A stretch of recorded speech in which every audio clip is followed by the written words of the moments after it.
நண்பர்களுக்கு வணக்கம். செல்வம். இப்போ நம்ம வந்து மகாராஷ்டிரா மாநிலத்தில் இருக்காங்க. கோதுமை விவசாயம் இயற்கை முறையில் எப்படி பண்ணியிருக்காங்க பாருங்கள்.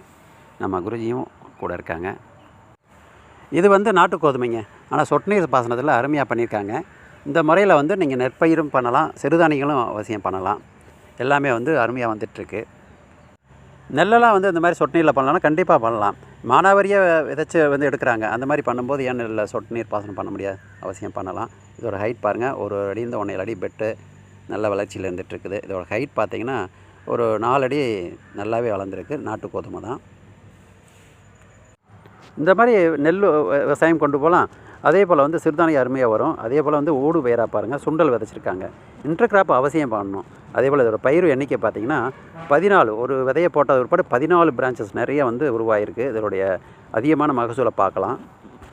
எஸ்பிகே மெத்தட் இதாங்க. கீழே இருக்க லிங்க்கை வந்து ஓப்பன் பண்ணி பாருங்கள். மற்றவங்களும் ஷேர் பண்ணுங்கள்.